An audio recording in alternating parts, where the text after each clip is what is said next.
This morning, we're starting a brand new series. Isn't that exciting? Yes, in the book of Joshua. Our approach to preaching here at Shore, if you've been around for a while, you'll know that the main preaching series we do each year is based on a book of the Bible. So today, what I want to do is we're not going to dive into Joshua chapter 1 today. We're going to set the scene. We're in Joshua 1 next week, so come back for that. But today, I want to step back and just situate the book of Joshua in the whole grand sweeping narrative of the Bible. Because as we plow into this book, it's going to be easy, if we're not careful, to get bogged down in so many details that we lose sight of the wood for the trees. So we're going to get some context here and just figure out how this book works in the whole biblical canon. And so we won't start in Joshua itself. We're going to start back in Genesis. And you have in your bulletin this morning an outline of today's message. It's got a lot of gaps. If you're one of these people that enjoys writing and taking notes, and that's how you learn, that's good. You don't have to use it, of course. The stuff in that will also be on screen, so you'll hopefully get the things you need. Hopefully you've got a pen, or grab a pen from someone else, introduce yourself first and take theirs. But that might be a way of following along and figuring it out. It's a good day to have your Bible in front of you. We're going to be looking at a few different verses as we go through, and the words will be on the screen, but it's good to just turn the pages and look at these texts as we go through. Sound okay? Everybody ready? Got your stuff? Got your pen, paper, Bible? You're good to go. So we'll start in Genesis. First book in the Bible, Genesis chapter 12. And at the beginning of Genesis 12, we meet this guy called Abraham, who later becomes Abraham. God gives him an extra syllable in his name, and he becomes Abraham. You probably know him as Abraham, but he began as Abram. And in the first 11 chapters of the Bible, sin has been wreaking havoc on creation, on humanity, individuals and societies and groups and cultures. It's just been spiraling out of control. And finally, in Genesis 12, God begins his answer to the problem of sin. This is really the beginning of God's great rescue plan for humanity. And it begins pretty inconspicuously with this guy named Abraham, who we just met a couple of verses earlier, really. He's no special person, but God appears to him, and he makes some promises to Abraham. Let me read you the first few verses of Genesis 12. The Lord had said to Abraham, "Go from your country, your people, and your father's household to the land I will show you. I will make you into a great nation, and I will bless you. I will make your name great, and you will be a blessing. I will bless those who bless you, and whoever curses you I will curse, and all peoples of the earth will be blessed through you." And then God tells Abraham to travel out of his homeland. He was staying in this place called Haran, and God says, "I want you to leave there and go down to this place called Canaan." And when he gets to Canaan, God makes him another promise. So flip down to verse 7 of chapter 12. The Lord appeared to Abraham and said, "To your offspring I will give this land." So Abraham is now in a piece of land, and this was a real land. Okay, this is not Middle Earth. It's not like through a wardrobe somewhere. It is a real piece of land. It's a strip of land on the coast of the eastern side of the Mediterranean. It's really there. I've been there once. It was called Canaan then. It's not called Canaan now. It's basically now the Israeli state. But it was called Canaan. And Abram ends up there. And God, when Abram's physically in this land, standing right there on terra firma, God says, "I'm going to give you this land." So God makes three promises to Abram in these early verses. He promises him, firstly, posterity. In other words, your descendants are going to be numerous, Abraham. They're going to be as numerous as the stars in the heavens, as numerous as the sand on the seashore. And God keeps affirming this promise. He's going to be the father of a great people. Secondly, God promises Abraham relationship. Abraham, your descendants will enjoy with me a special relationship. This is called a covenant. It's like a treaty, but it's more personal. It's like a contract, but it's more personal than that. It's a covenant between two people, two parties who enter into these agreements, these binding agreements together. God makes a covenant with Abraham. And it involves this blessing, it involves his posterity, a relationship with God, and thirdly, it involves land. This is what's so critical for the book of Joshua. God promises Abraham way back in Genesis 12 this piece of land, and it's very specific. You can read Genesis, it's got boundaries. God actually says to Abraham, I want you to walk the length and the breadth of the land. I want you to go through it, walk. So Abraham does, on foot. It's a big piece of land. It's about 2/3 the size of New Zealand. Not huge comparatively, but it's a decent piece of real estate. And Abraham walks up and down, and he walks side to side, and God says, I'm going to give it to you. It wasn't, the land was inhabited by a whole bunch of people at this stage. Abraham was a foreigner there. There were all kinds of hostile tribes, but God says, it will be yours. So fast forward then, about 250 years. And nothing's happened. God's made these promises to Abraham, but nothing has really happened. Abraham's had plenty of descendants, but now they are slaves in Egypt. They're a slave people, they've got no power, they certainly don't have any land, they don't have much of a special relationship with God yet. And God then appears to this guy named Moses. And in Exodus 7, we pick up this promise that God reaffirms to Moses that he'd earlier made to Abram. Exodus 3. In Exodus 3,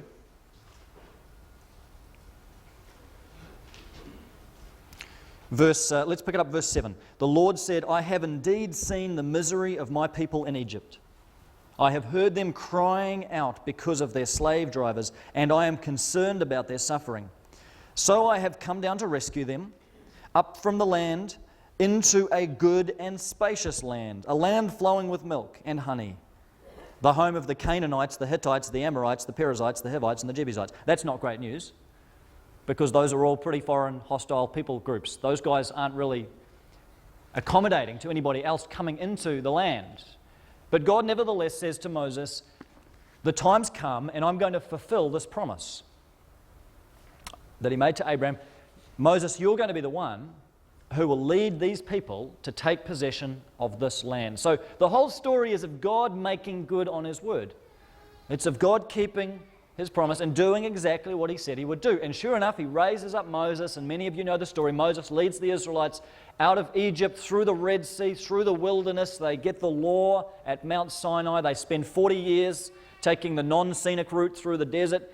And finally, after 40 years of wandering in the Sinai wilderness, they arrive on the edge of this land that Abraham had been in and walked through and been promised on oath by God. About 300 years later, the Israelites are finally at the edge of this land. Now they are a numerous people. They have entered into a special relationship with God, this covenant. God had made it with Moses at Mount Sinai, and now they were right ready to take possession of the land.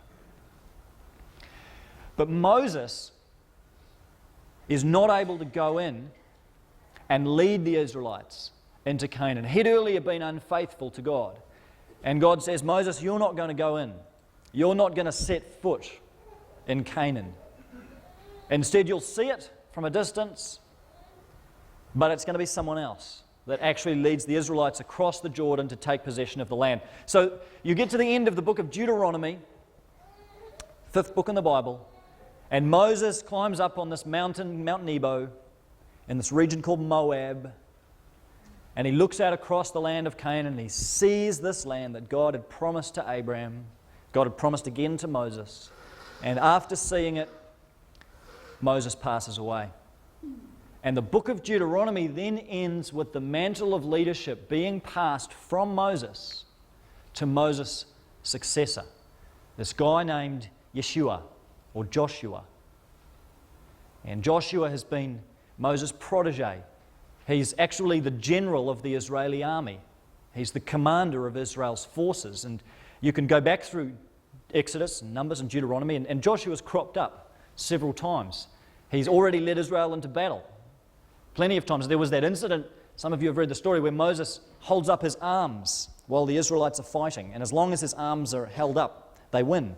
But if he lets his arms down, they lose. And Joshua was the guy that day who led the Israelites into battle while Moses stood on the hill with his arms raised. Joshua went up Mount Sinai with Moses. He got halfway up. Moses went all the way up. So he'd seen some of the power and the glory and the holiness of God. Joshua was one of the scouts, the spies, who went into the promised land to scout it out. and one of only 2 that came back with an optimistic report about the Israelites' ability to take the land. And him and Caleb were then promised they would be the only ones of their generation that would actually go in. And now at the end of Deuteronomy, Joshua is commissioned as the new leader of Israel after Moses dies. Let me read you just a couple of verses in Deuteronomy 34, verse 9. Now Joshua, son of Nun, was filled with the spirit of wisdom because Moses had laid his hands on him. So the Israelites listened to him and did what the Lord had commanded Moses. This is a big theme in Joshua, is this continuity between Moses and his successor Joshua. Joshua picks up the work that Moses began. And this is right where the book of Joshua starts. As soon as Deuteronomy finishes, Joshua snaps into place. It's real historical events that happened about 1200 BC in the late Bronze Age. General Joshua then leads the Israelite army. This is the story of the book. Leads them across the Jordan River, leads them into the land, and the Israelites then undertake this systematic conquest of these various tribes and kingdoms and people groups that are already inhabiting the land, the ones that God had mentioned to Moses, the Canaanites, the Jebusites, the Hittites, all of these guys. Slowly, they work their way around and wage these campaigns against them until the land is finally conquered by Israel, and then Joshua allocates various parts of the land to Israel, to the different tribes of Israel. And the book of Joshua is a transitional book because by the end, Israel, the nation of Israel, is transitioned from being this wandering, nomadic people group without any permanent home to being a unified confederation of tribes that now have their own homelands. They're developing their own agricultural system. They're working the land. And eventually they become a monarchy, but they're established and they're settled. And this begins the whole next period of Israel's journey. As you read the book of Joshua, one thing that's quite clear is that this is not just a military campaign. It's not just a bunch of people going in and conquering another group of people and taking possession of the land. This is God fulfilling His promises. This is God keeping His word. This is God doing what He said He would do, making good on that promise He made to Abraham. And throughout the book and through the books that have come earlier, it's pretty clear that this land is God's land. This is important for understanding Joshua. It's not the Israelites' land, ultimately, it's God's land. He is the one who owns the land. He has the title deed of this land, and He is generously allowing Israel to become a tenant in the land, to work the land and to stay in the land and to settle in the land, but ultimately the land is God's. He's giving it as a gift to these people. And throughout the history of God's dealings with Israel in the Old Testament, the land is like a fulcrum in the relationship between God and Israel. It's like this hinge on which this relationship between God and His people pivots. This physical land, it's a bit hard for us to understand because we don't have that same sense of physical land being important to our faith, but to Israel it was. This piece of real estate on the coast of the Mediterranean was central to their relationship with God. When God makes a covenant with Moses back in Exodus, this covenant includes blessings for obedience and it includes curses for disobedience. And both of these are tied to the land. So God says, if you're faithful, if you keep the covenant, if you do what I'm asking you to do and obey these laws I'm laying before you, then things will go well with you in the land. And the land will be for you, and it will be hospitable to you, and it will produce what you want it to produce, and your enemies will be kept out of the land. But if you disobey and you break covenant, then the land will turn against you. And it will become your enemy. And eventually your enemies will come into the land and you may even be driven out. These sorts of curses and predictions are right there in these early chapters, these early books of the Bible. And if you know much about the ongoing story of Israel, you know it was much more about the latter than the former. It was much more about Israel wandering away from God and the land eventually becoming something that was hostile to them, not something as it was originally promised, which was hospitable and accommodating. And Israel slides further and further away from God. They become more and more disobedient to God, and God increasingly allows their enemies in to the land. They're repetitively conquered and occupied as a people until finally Israel's debauchery reaches such a level where God allows foreign nations to come in and actually take the Israelites out of the land in exile, to carry off the best and brightest of Israel into foreign nations. This is what we call the exile. It happened about 586 BC. As the Babylonian army marched in, they conquered Jerusalem, they dragged off the Israelites into foreign nations. And when you see the importance of the land in the story of Israel, you see how the exile is not just the displacement of a people. It's not just this nation that got conquered by this nation. It's a complete loss of their identity because the land was so central to the covenant. These three promises that God had made to Abraham, posterity, relationship, land, they're so tied together that to rip them apart like that was just the disintegration of the whole covenant. It was this judgment on God at how wayward and wicked his people had become. It was a complete breakdown in God's relationship with his people. That's why there's a whole book of the Bible that's dedicated to lamenting the loss of the land that Israel once possessed, the book of Lamentations. It's not a pick-me-up kind of read. It's pretty depressing, but it expresses this heartfelt, complete loss of identity that Israel experienced because they were no longer in the land. They'd been removed from their temple, from the presence of God, from this holy place. They were over here, and this meant that God was no longer with them. And that exile lasted about 70 years. And finally, the political tides turned, and Israel was allowed back in the land. And this is how the Old Testament closes. Some of those latter prophetic books like Malachi, written after Israel comes back in the land. But as you read them, you get the sense that it was all quite anticlimactic. Israel comes back in, but they're still occupied as a people. They're still under the thumb of foreign powers. First the Babylonians, then the Greeks, and then eventually the Romans. And this was the context that Jesus came into. They're still a people who have to answer to other people. They're not free in their own land like God promised them. And the Old Testament ends with this sense that maybe God's promise hasn't finally been fulfilled yet. Maybe there's something greater that's coming. The Israelites had physically been able to return to the land, but God hadn't really returned to them yet. And they weren't yet this free people in their own land, dominant over all other people groups, the light of the world that God had indicated they would be. So there's this sense of anticipation that God's still got another trick up his sleeve here. And this promise about the land, somehow, it's still awaiting its final fulfillment. That's the note on which the Old Testament draws to a close. And then you have the New Testament opens and the Gospels, Matthew, Mark, Luke, and John, and the arrival on the scene of this Jewish blue-collar worker whose name is also Yeshua. Same Hebrew name. We know him as Jesus, this English translation. But Jesus shared the same name as Joshua, and that's no mistake in the whole scheme of what the Bible's trying to teach us. And there's a verse, as the Apostle Paul was writing about Jesus later on, there's a verse in 2 Corinthians 1:20 that says, "In Christ, all of God's promises are yes." And we usually think about that verse as Jesus being the fulfillment of God's promise to forgive our sins and give us eternal life, and that's all true. But what about this promise of the land? What about this promise God made about physical land in Canaan that he was going to give to his people? How is that promise fulfilled in Jesus? Well, one of the ways that the land is described in the Old Testament from the time that God first promised it, it's described as a place of rest.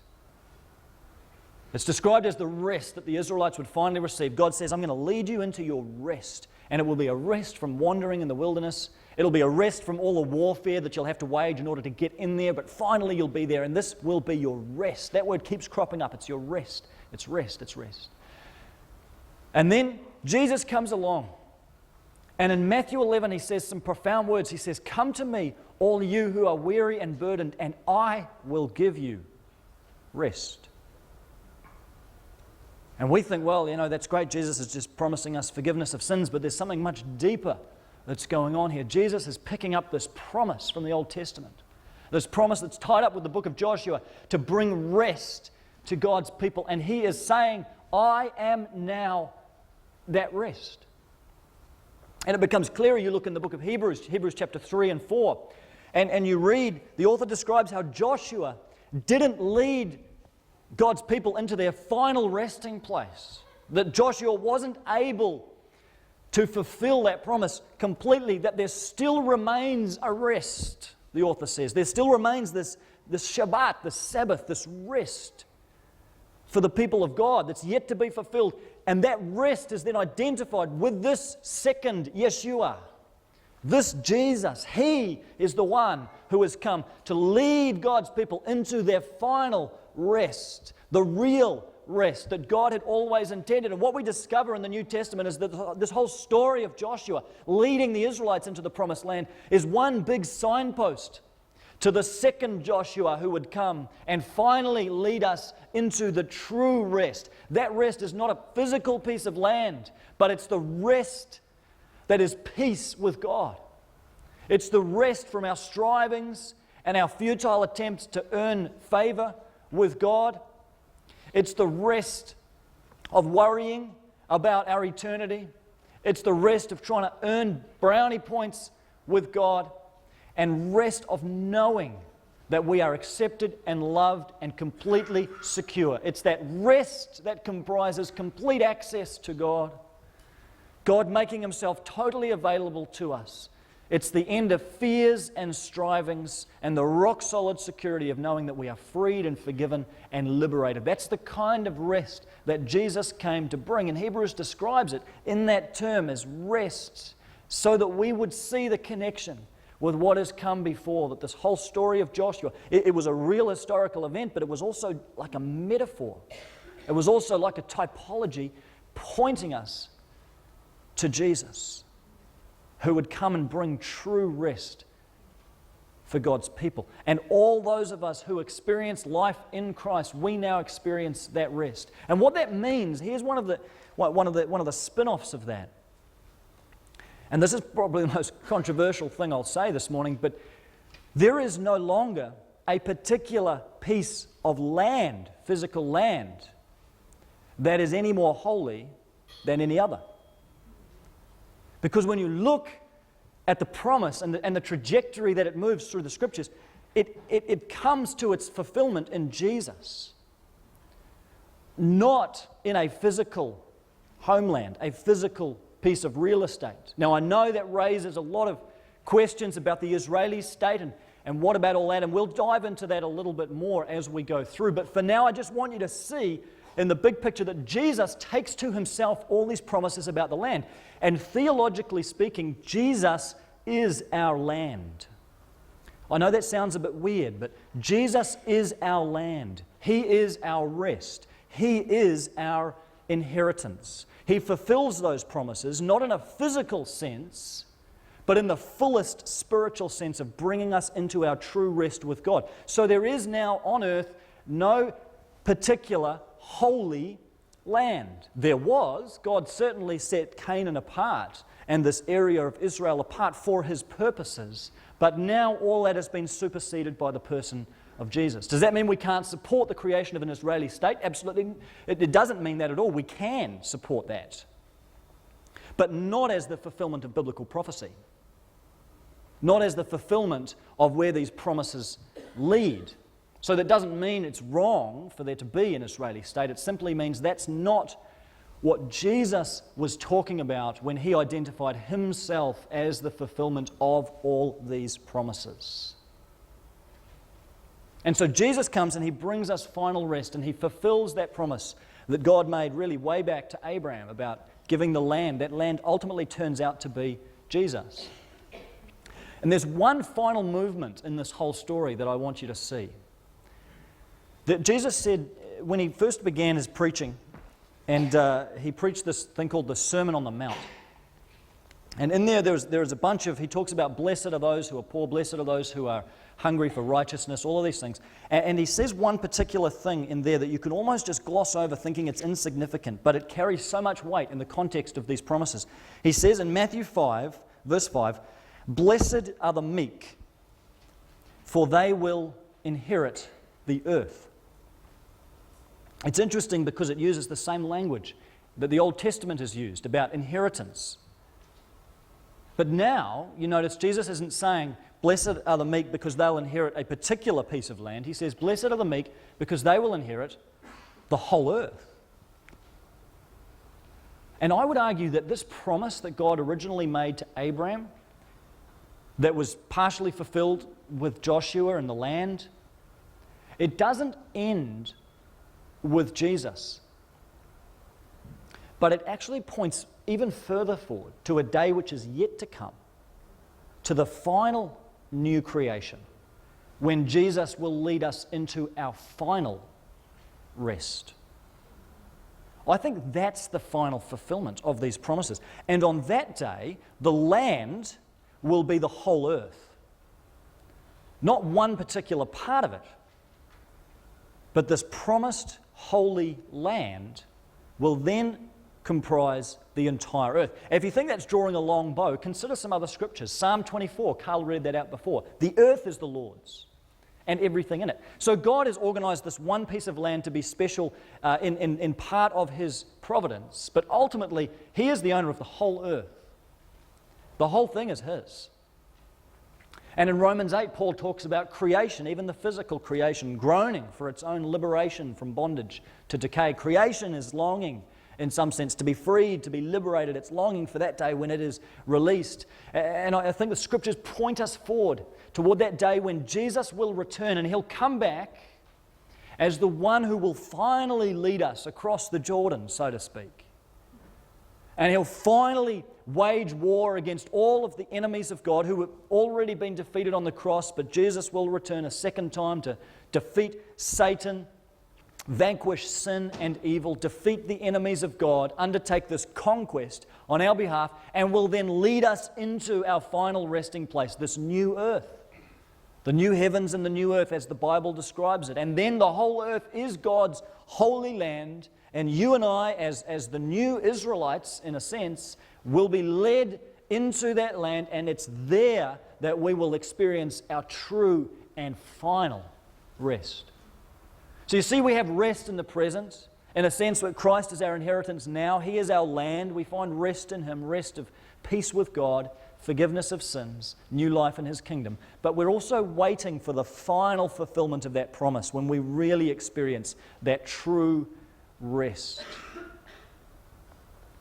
So you see what we're doing, putting Joshua in its largest possible context to see how this promise of the land works itself right out, that it was fulfilled in real time. Joshua is not just a metaphor. It's not just a figure of speech. It really did happen. But it's also this typology. It's also a story that Jesus then, He reenacts it again. That He came as the second Joshua to lead His people into the true land of rest. And the background of Joshua helps us understand what Jesus did. And then He'll arrive again one day. And finally He'll lead us into the final rest that we'll experience as the people of God. Connection Point is a joint production between Connection Resources and Shore Community Christian Church. If you would like a free copy of today's message, please email us or phone us on 0800 90 30 90. To subscribe to our free podcasts or to listen to the latest message, go to connectionresources.org.nz.